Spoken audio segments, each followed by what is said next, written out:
I'm absolutely certain that most of my colleagues and all my bosses believe that for the last 30 to 40 years, this has been my life, covering the Pacific.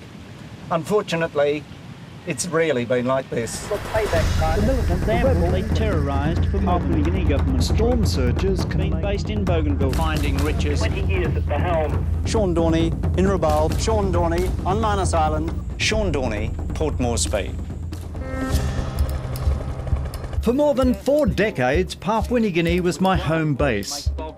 To cover some incredible stories, from natural disasters Obliterated. to political coups and civil wars. The people have fled to the hills in terror of the troops. I even got to captain the National Rugby League team. Sean Dorney sends a long pass to Love, and it's a try for Papua New Guinea.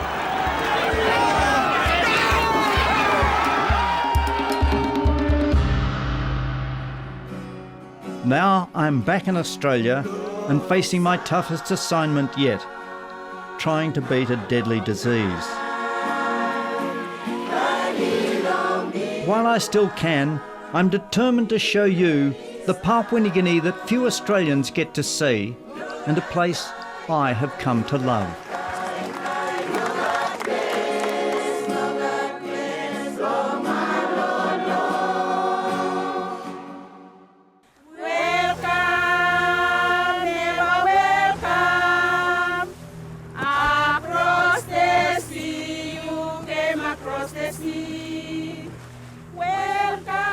Papua New Guinea has defined my life.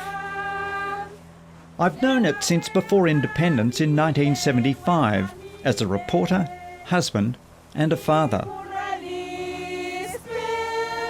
I married a proud Papua New Guinean, Pauline Nare, the daughter of a chief.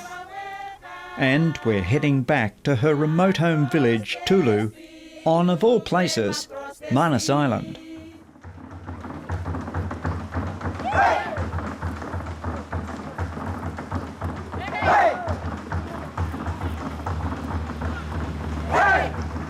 Today, though, it feels bittersweet. The thing is, I've got motor neurone disease and have trouble walking, let alone getting out of a boat. Eventually, my whole body will shut down. I may have just 2 years left to live. But this rotten disease is not going to stop me from soaking up the embrace of my extended family.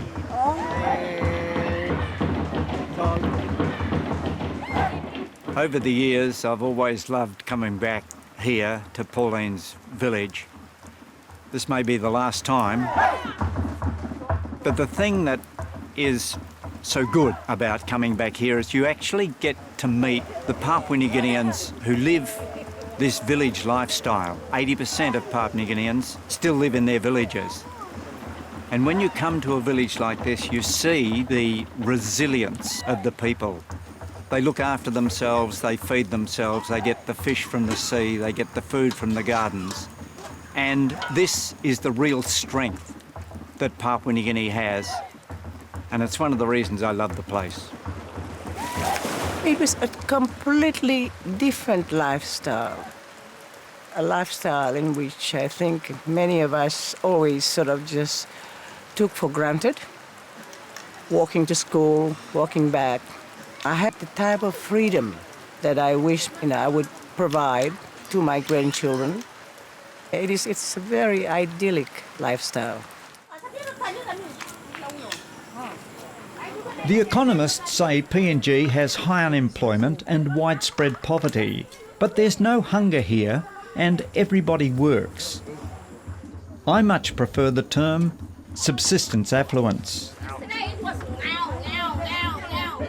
Australians mostly associate Manus with the offshore detention of asylum seekers. To me, though, it is a place of joy, famous for its suggestive dancing. Missionaries did their best to ban it, but they failed.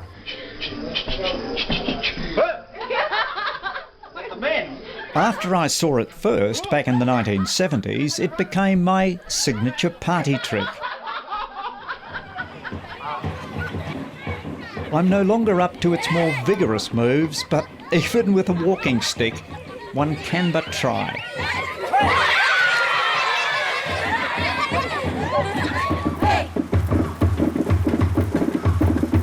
To get a sense of what the future may hold for PNG, I figure a visit to the local primary school is a good place to start. My nephew Alex is the headmaster here.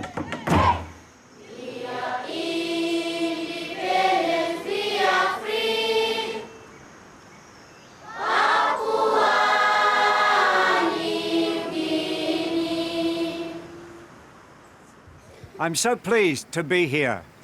You kids, you're the future of this country. My wife started her schooling here, and Pauline went on to become the first girl to work for the NBC in Radio Manus. She was the first radio announcer, and then she went to Port Moresby and she met me. So we got married in 1976. We've got 2 children and 3 boo-boos, 3 grandchildren now.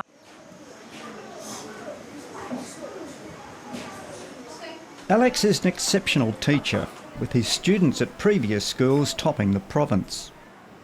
My hope for the school here is to see the students excelling academically, producing better results, seeing most of them going to high schools. But Alex has to run this school with just 1,000 kina for administration a term. That's about 300 Australian dollars. A policy of free education for all is straining resources, but there are some great outcomes. The number of girls going to school has doubled in recent years. Work hard, study hard, but if you fail, just keep going.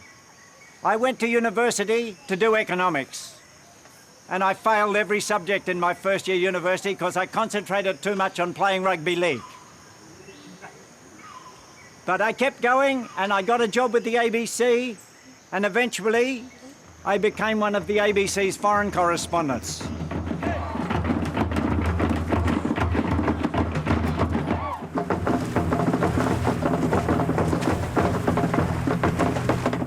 One of PNG's most precious resources is its vast tropical forests. They're in danger elsewhere, but here so far they're being preserved.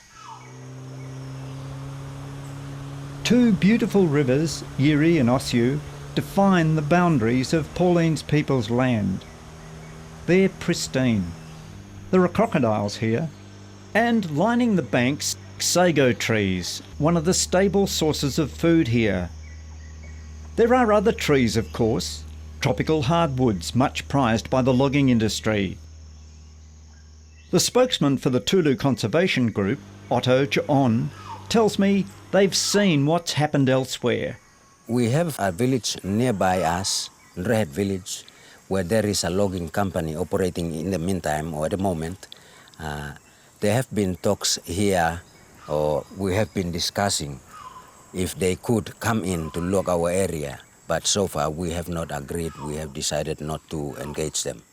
Because there's been a lot of damage in other places. That's right. Back there in their village, they almost lost all the trees.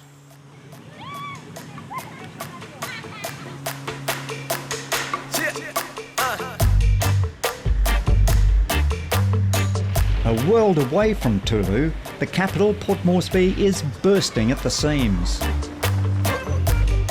With a population of upwards of 1 million people, it has grown enormously since I first arrived as a young journalist 44 years ago.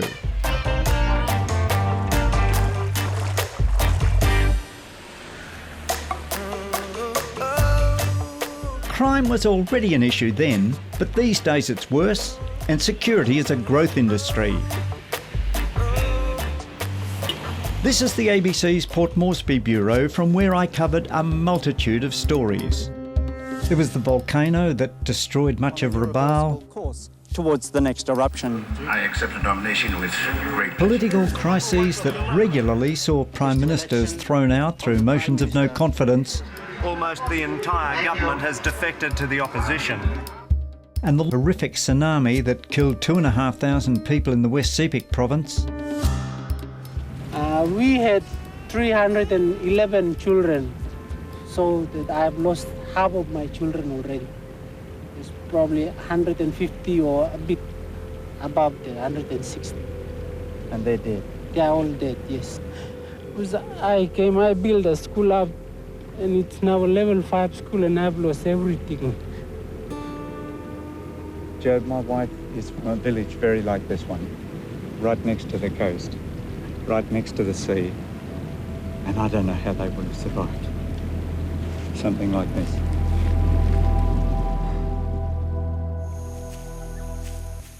Then there was the longest ongoing tragedy, the 10-year Bougainville Civil War. It began as a revolt by landowners against environmental destruction. Papua New Guinea has given notice it intends using its hired military advisors on Bougainville. I was pressured to... Sir Julius Chan tried to end that by hiring African mercenaries through a British company, Sandline International. Some governments, less well-developed governments and military forces, require some expertise and support. However, the PNG military were not about to submit to mercenary direction. You won't get anywhere. The much-maligned PNG Army captured the world's most professional private army and expelled them from Papua New Guinea. I cannot put up with corruption. I wrote a book about that called The Sandline Affair, so you can imagine my reaction when I spotted this name tag at Port Moresby's Airways Hotel. Sandline's father was an army captain. How on earth did you get the name Sandline? Well, my dad was part of the guys that were involved in the Operations Rausim Quick when the Sandline missionaries came. So I was born during the whole crisis thingy, so... Right. That's how I got my name. So what do your friends call you? Do they call you Sandline? Oh, they call me Crisis. Yeah. The mercenaries weren't the only ones to be thrown out. Pauline had to accept having to leave her own country when I was deported in retaliation for an ABC story that the government objected to. After 10 years of covering events in the Pacific for the ABC, Dorney was ordered to leave the country after the corporation screened interviews with West Irian freedom fighters. But they let me back, and 6 years later, I was given a gong, an MBE. In 1984, the government decided to boot me out of here over a story relating to the Irian-Giant border. You've been threatened with deportation, haven't you? Yes, yeah, I have the letters I can show you, hand-delivered deportation letters over the student shootings in 2016 and the subsequent political crisis. Corruption allegations about the Prime Minister have been big news for a number of years, and there was enormous sensitivity about them. I feel it's crucial that Australians are told about what's going on in our nearest neighbour and former colony. The death toll is expected to rise from Monday's earthquake in Papua New Guinea. Families, homes and gardens were swallowed up by the ground when the powerful earthquake shook these mountains. As you can see, this moonscape just appears, and there were people living there, and that was their food gardens, their pigs. Everything was in this area that is now just completely disappeared. It's been buried. It actually appalls me that the Australian media in general has not paid the attention to this disaster that it should have done. This highway goes towards the quake epicentre. It's one of many roads that... Eric has since moved to a new posting, but says this has been the best job he's ever had. It is one of the most interesting countries in the world, and the amazing thing about it is that it's accessible. People are so welcoming. They want to show you their culture. They want to discuss the changes that are happening in their country.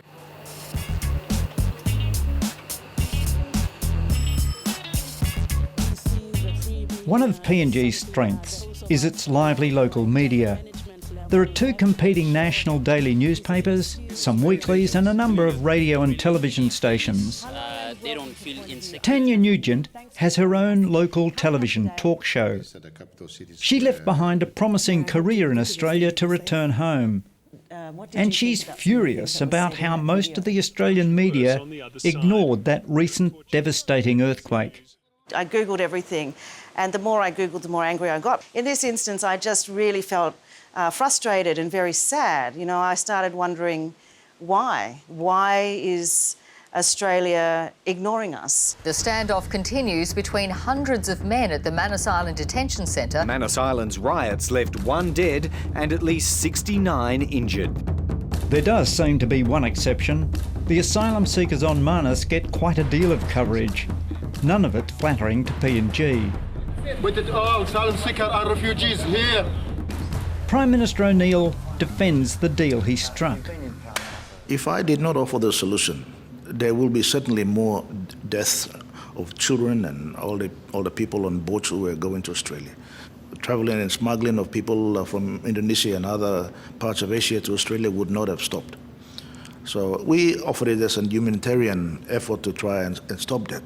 The Manus experience has shown us that there are many people who are within that groupings who are just economic migrants, who have come in there just to get into Australia and not for the reasons that they have been displaced in their own country.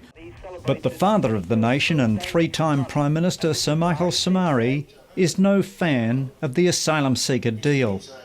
My only hope is when you get there, you close it down. But Manus people are not happy.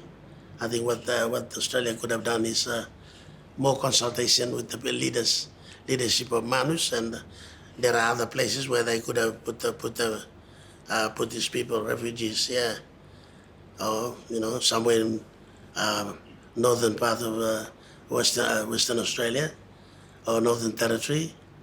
I think if they put them there wouldn't be any qualm about complaining about being isolated.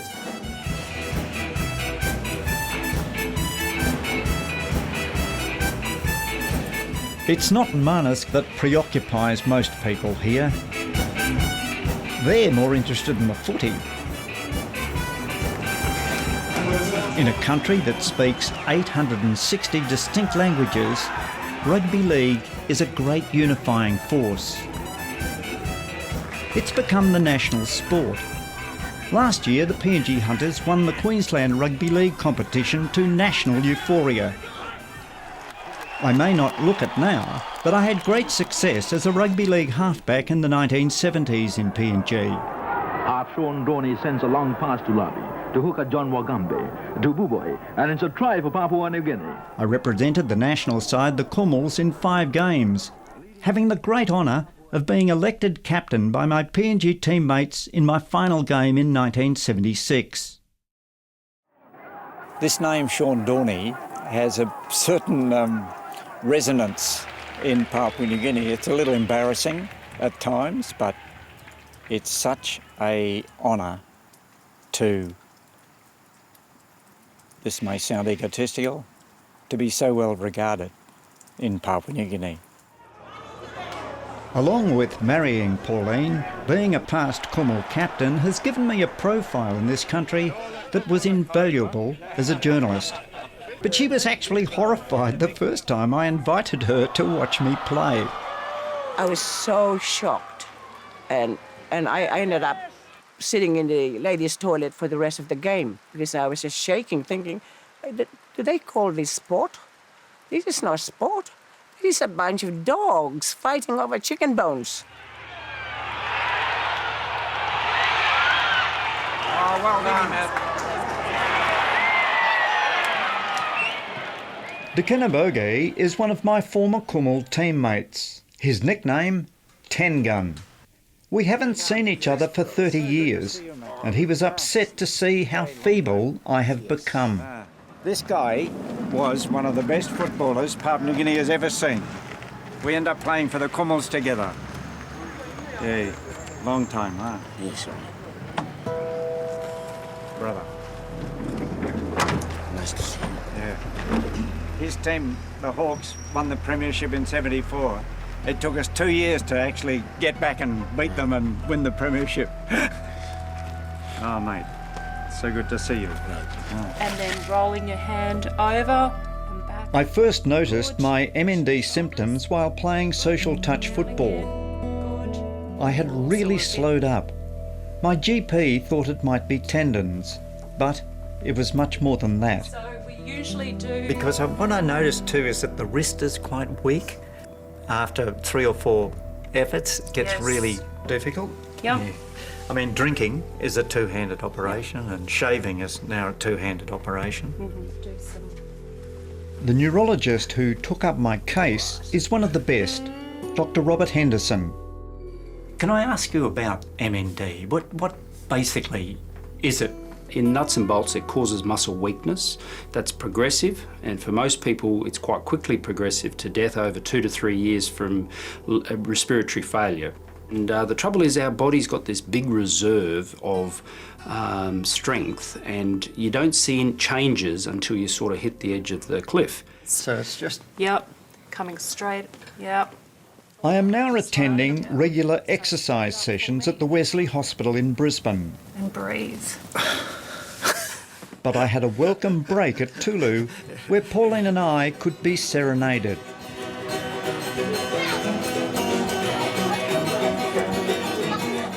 In PNG, most villages have one of these. They call them a string band. Toulouse's best string band composed this song about Pauline and me and the ABC.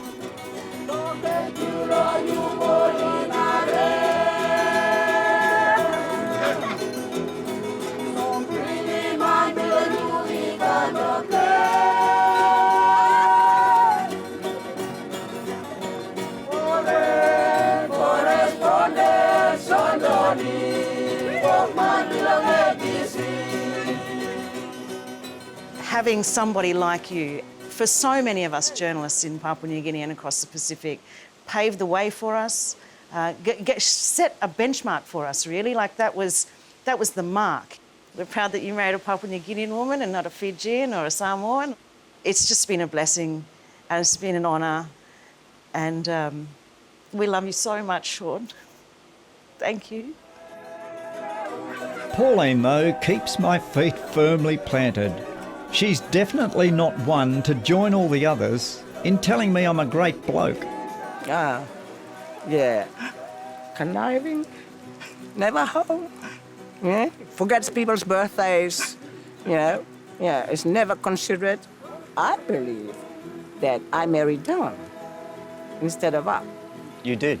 I mean, you come from the landowning clan, the people who own so much of the land here, and your father was the chief. Yeah, no, Dad wasn't happy. Dad wasn't happy. He said, no, you're not marrying anyone from outside of Manus, and definitely you're not marrying a white man.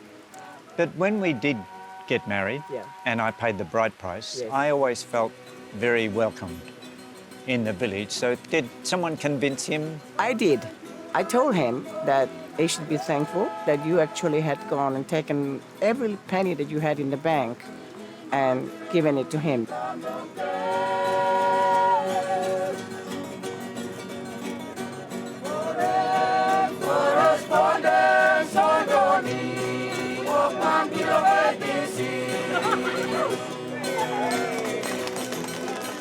In remote villages like this throughout the Pacific, beyond the reach of FM radio, Radio Australia's shortwave broadcasts provided a service truly appreciated.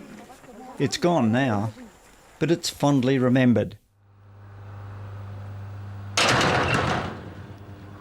It's a sad commentary on affairs these days in Port Moresby that it's this year, 1996, the 50th that the ABC's been in Papua New Guinea, that we've had to surround our news bureau with this stockade-like security fence topped by razor wire.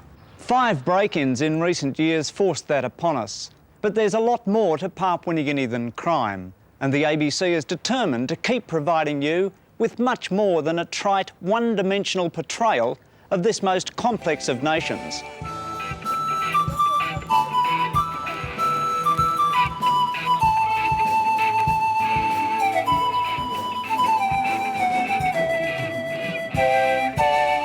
There used to be 4 full-time Australian correspondents based here. Now it's down to just 1, the ABC's Natalie Whiting. Security for APEC This APEC security operation is being touted as a sign... Well, it's been an incredibly busy start, diving straight into things with having APEC kicking off in my first couple of weeks. Papua New Guinea spent a fortune hosting international leaders at the recent APEC meeting in Port Moresby. There were some positive outcomes for PNG, but the extravagance of buying 40 Maseratis for 2 days' use was not the sort of publicity PNG wanted or needed. Hosting APEC is a big challenge for any nation, let alone a developing country. I think overall the logistics seemed to go well. There weren't any big security issues, so I think it is being chalked up as a win. But there is still that underlying sentiment of concern from some people in the community about the money that was spent on it, especially when people are facing a polio outbreak, medication shortages, unemployment, trying to square away their day-to-day lives with the money being spent on this one event was certainly very difficult, and there was definitely some underlying anger in parts of the community about that. The APEC meeting ended with no consensus on a final communique because the United States and China could not agree. But China won the PR battle. President Xi Jinping stayed in Moresby, while US Vice President Pence fled overnight to Cairns. This is a significant moment for China and PNG's relationship. It's President Xi Jinping's first state visit here. It comes as the strategic importance of the Pacific is growing, and China and Australia are both competing for influence in the region. Seeing this tension between China and the United States, which is clearly going to be one of the big stories of my time in PNG, but having it played out straight away, it's been an incredibly busy start to the posting. We're seeing a real multiplier of China's presence in the Pacific because it's not just driven by aid and lending. That was a vehicle to get Chinese businesses into the Pacific, but they've all put down roots now and are engaged in commercial activity across the board. So if you go to Port Moresby, a lot of the developments you see around the place that have a lot of Chinese logos up there run by a Chinese state-owned enterprise or China Railway or whoever, that's not an aid project. These are projects that are either funded by the PNG government or by other donors, or indeed just straight commercial activity. They are investing in that country. Prime Minister Peter O'Neill says China's interest is welcome. There seems to be some concern in Australia at the moment about China and not only Papua New Guinea but the rest of the Pacific. Is there a reason why Australia should be a bit worried about China's influence? Well, firstly, we have no security arrangements with China. Ours is business. If Australia stops doing business with China, we will stop doing business with China.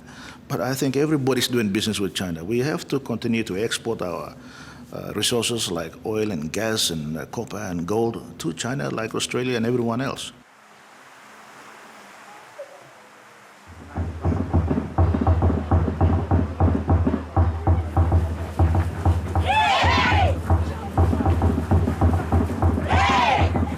Back on Manus, to my surprise and delight, Pauline's brother Bernard, now paramount chief of Toulouse 9 clans, has decreed that I be initiated as a chief of his and Pauline's clan, the Pitapuak.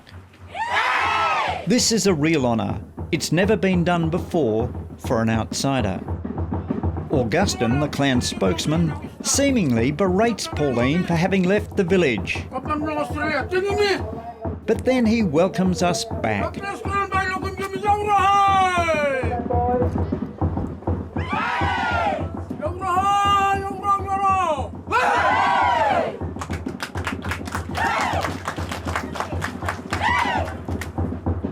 These things, the Manus bags, the shells and the dog's teeth, are traditional currency.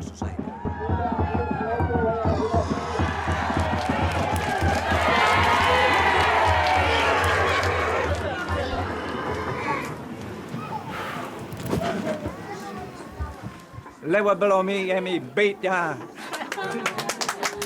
I'm so happy, and the best thing I ever did in my entire life was meet this one here.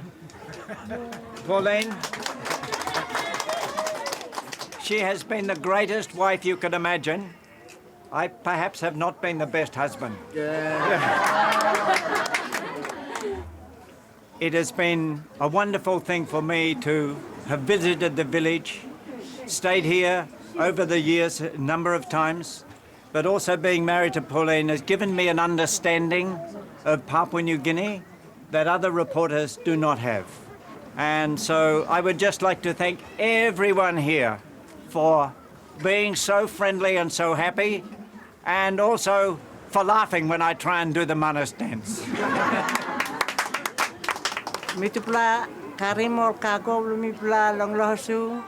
I'm a Papua New Guinean, and I'm Manusian, and I'm a Petepuak woman. And being a Petepuak woman is my identity. It's very important to me, and it's a nothing to everyone out there, but for me, it's my status. It flows in my veins. Everything up here is about the tribe that I was born into. One of the great things about our relationship is that Pauline will always be a Papua New Guinean and I will always be an Australian. If only there were more relationships like ours, then the relationship between the two countries might be a hell of a lot better. Our fathers never met, but I'm sure they would have hit it off. In fact, they were in New Guinea at the same time.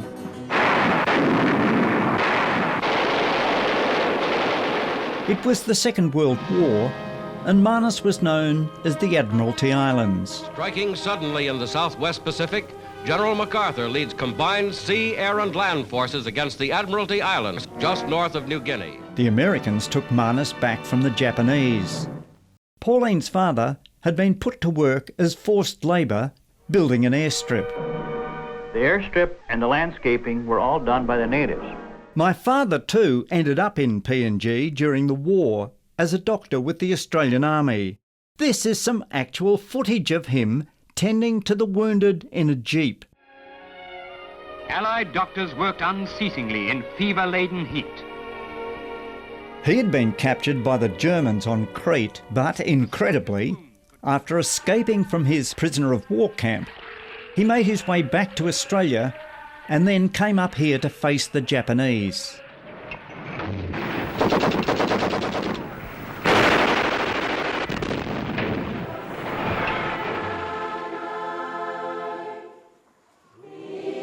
The Pacific War took a lot of Australian lives. At the Burman War Cemetery just outside Port Moresby, there are more Australian soldiers buried in the one place than anywhere else in the world. Really, it was in defence of Australia that those guys died during the Second World War here. I was there that day at Kokoda when Keating got down and kissed the ground and then said this place should be more significant to us than Anzac Cove.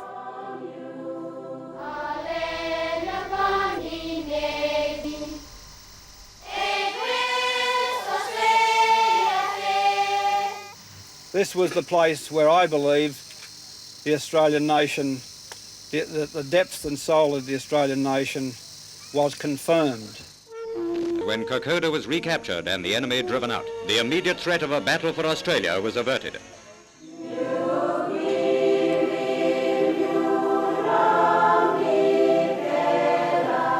The Japanese got to within 10 kilometres of here, the southern end of the Kokoda track. They were just 60 kilometres from Port Moresby. My father's war in New Guinea came a bit later, after the Japanese were pushed back to the other side of these mountains. He had a heroic war, actually. He got the Distinguished Service Order, the DSO, for bravery, for a time when they got cut off for 3 days. The unit he was with, and they had to repel the Japanese, and he had to look after all the wounded. And he told me at one stage that they couldn't use any lights, so at night when anyone was wounded, he had to feel their wounds with his hands and try and bandage them up. 45,000 Australians have walked the Kokoda track in the past decade. Can I ask any of you guys, why you're doing it? And my great uncle was killed in one of the beachhead battles in late 42, early 43, actually. I think he died in 43. And And so I'm the first family member to come and see his grave at Bamana today and, walk the track. My father was a doctor with the field ambulance. His weapon of choice, he told me, was an Owen gun, which he had strapped to his back, as a doctor. How long is it going to take him? 9 days. For us today will just be a short half day. It's to, shall we say, break people in gently. It's terrific to see these young Australians, taking on the Kokoda track and walking along it. But one of the things I'd like to see is Australians taking far more interest in Papua New Guinea beyond just the Kokoda experience, because our relationship with Papua New Guinea, we ran the place for 70 odd years, but so many Australians have no idea these days what's going on up here.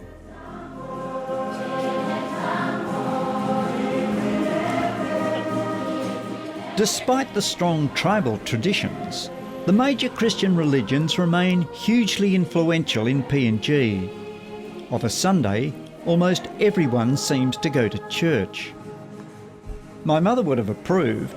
For many years, she went to a Catholic Mass every single day.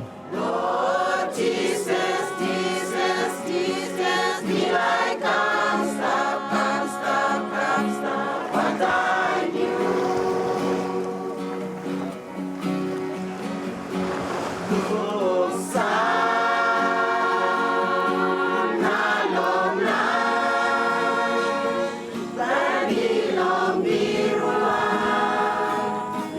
Pauline's people are also committed Catholics, and some fervently believe faith can rid me of motor neurone disease. They are carrying this cross to where they will pray for me to be healed.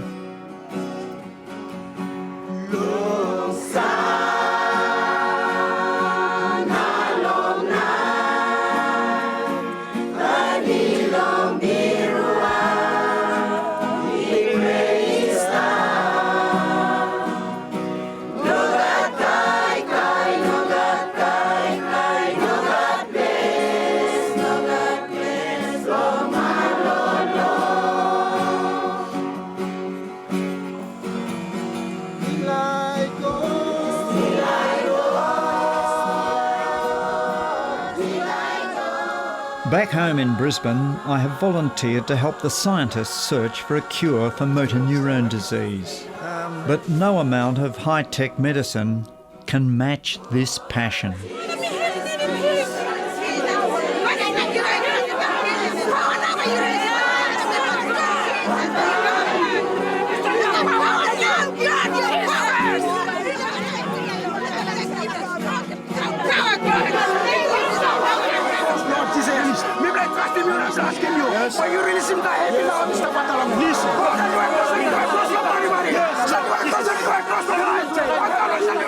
So far, no change, but here's hoping.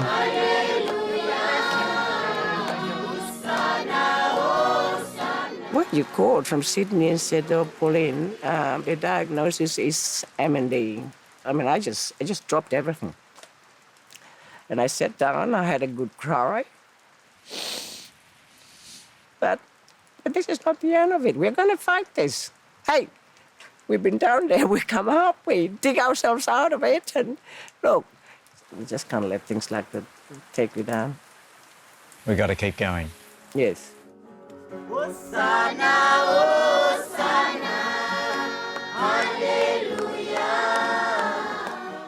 As we say goodbye, for me, perhaps for the last time, I can't help but feel that as someone who has spent so much of my career attempting to unravel the complexity and foibles of Papua New Guinea, I'm not that much closer to getting it right. We often hear about all the problems in Papua New Guinea, and there's no denying it has its share. But Australians deserve to know about the positives too. And if village life remains as joyful and fulfilling as it is here in Toulouse, then that's a great thing. And I wish them all the best. Hosanna, Hosanna, Hallelujah.